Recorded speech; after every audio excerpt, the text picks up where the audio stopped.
Salam, əziz məktəb dostlar və mən izləyən valideynlər. İndi isə monitoring 3-də Topxana meşəsi mətnini izah edəcəm. Topxana meşəsi mətni isə informativ mətindir. Topxana meşəsinin adı tarixi hadisə ilə bağlıdır. Yəni, bu deməkdir ki, uşaqlar, bu meşəyə Topxana adının verilməsi hər hansı bir hadisə baş verib. Ona görə o hadisə ilə bağlı bu meşə Topxana meşəsi adlandırılır. 1795-ci ildə Ağa Məhəmməd Şah Qacar Şuşanı mühasirəyə aldığı zaman topları bu ərazidə yerləşdirmişdi. Yəni, Şuşanı mühasirəyə almaq o deməkdir ki, yəni öz ordusu ilə Şuşanın ətrafında yığışmışdı ki, oranı ala. Və o, həmin zaman 1795-ci ildə öz döyüş toplarını bu Topxana meşəsində, yəni bu meşədə, bu ərazidə yerləşdirmişdi, gizlətmişdi, saxlayırdı. Bu səbəbdən də həmin ərazi Topxana, meşə isə Topxana meşəsi adlanır. Topxana meşəsi Şuşanın qədim tarixə malik nadir sərvətlərindəndir. Deməli, Topxana meşəsi harada yerləşir? Şuşada yerləşir. Baxın uşaqlar, elə biz birinci abzasda nə ilə qarşılaşdıq? Tarixi dəqiq məlumatlarla. Ona görə informativ mətn adlandırırıq biz bunu. Şuşa şəhəri ərazisindəki torpaqların 20%-ni əhatə edən bu meşə yaşı bilinməyən palıd, qarağac, fıstıq ağacları ilə zəngindir. Zəngin olmuşdur. Yəni, uşaqlar, baxın, bu Topxana meşəsi Şuşanın ərazisindəki torpaqların 20%-ni əhatə edir. Yəni, görün, bu meşənin ərazisi nə qədər böyükdürsə, Şuşanın ərazisinin 20%-nə, məsələn, 100% deyil ərazisi, 20% bu meşənin payına düşür.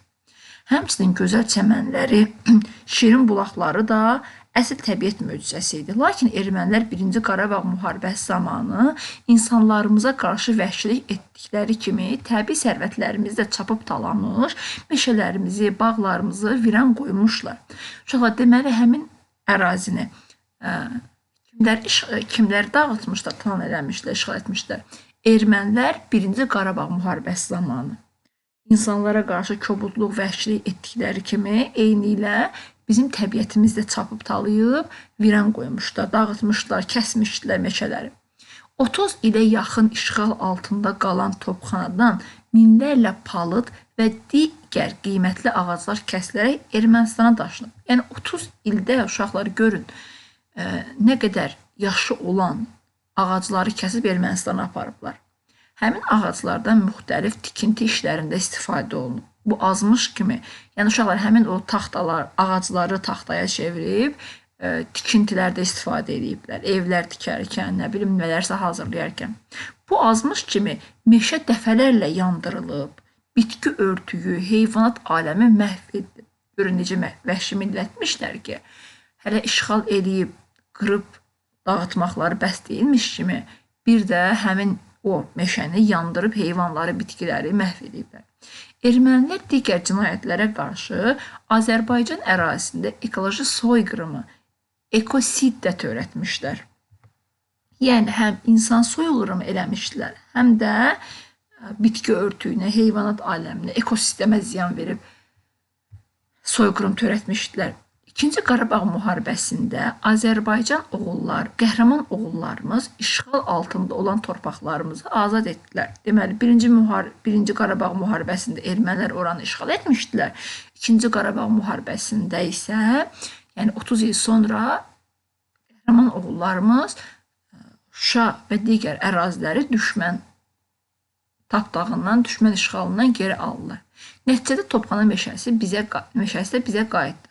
Hal-hazırda meşədə yaşıllıqların bərpası istiqamətində tədbirlər görülür. Yaşıllıqların bərpası o deməkdir ki, yəni orada artıq yenidən ağaclar əkilir. Yaxın gələcəkdə meşəmizin əvvəlki füsunkar təbiəti yenidən özünə qaytarılacaqdır. Hansı yarımbaşlığı mətnin 1-ci abzasına aid etmək olar? 1-ci abzasda bizdən danışdıq. Topxana meşəsinin adı nə üçün Topxana meşəsidir? Elə burada B variantı. Topxananın adının tarixi. Cavab B variantı. Mətnə əsasən hansı doğrudur? Meşəmiz erməni cəlladları tərəfindən dəfələrlə yandırılmışdır. Elə bu doğru fikirdir. Səbəb-nəticə cədvəlinə əsasən nöqtələrin yerinə yazıla biləcək fikri müəyyənləşdirin. Topxana meşəsindən minlərlə qiymətli ağaclar kəsilmiş, tikinti işlərində istifadə olunmuşdur. Səbəbi görək.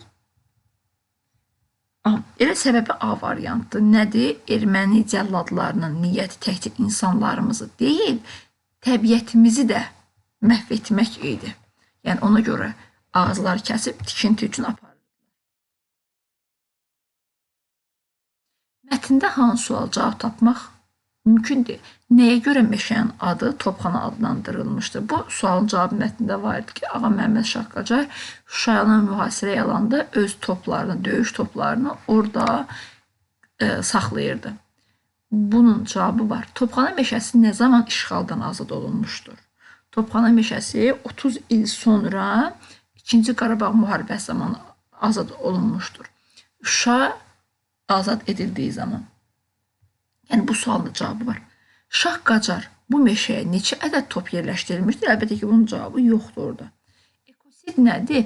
Ekosistemin, yəni heyvanlar aləminin, bitkilərin, ağacların məhv olunması. Və bu sualın cavabı uşaqlar burada var idi. Baxın, Azərbaycan ərazisində ekoloji soyqırım, yəni ekosid törətmişlər. Mətnə əsasən hansı münasibətdir? Bir var fakt, dəqiq, konkret məlumat. Bir var ki, ona bir baş verən bir hadisəyə insanın öz fikri, öz münasibəti. Topxana meşəsi 30 il düşmən tapdağı altında qalmışdı. Bu dəqiq faktdır. Ermənilərin işğalında qalmışdı. Məncə, artıq burada məncə, fikrimcə, zənnimcə, mənə görə sözlərini görürüksə, bunlar olacaq münasibət. Məncə, Topxana meşəsi Azərbaycanın ən böyük sərvətlərindən biridir. Yəni, bu ola bilər ki, sənin fikrin olsun, bir başqasının fikri olsun, digər insanın fikri olmasın. Şah Qacar 1795-ci ildə öz toplarını bu meşədə yerləşdirmişdi. Doğrudur. Topxana meşəsi Şuşanın ətrafındakı torpaqların 20%-ni əhatə edir ki, bu da doğru fikirdir. Mətnə əsas, daha doğrusu bu sualın doğru fikirdir. Mətnə əsasən cümləni tamamlayın. Hazırda meşədə yaşıllıqların bərpası ilə bağlı tədbirlər görülür. Çünki qəsbkar ermənilər tərəfindən bitki örtüyü məhv edilmişdir. Bəli. Ona görə yaşıllaşdırma, yəni yaşıllıq işlər davam edir ki, həmin Topxana meşəsi əvvəlki vəziyyətinə qaytarılsın. Diqqətinizə görə təşəkkür edirəm.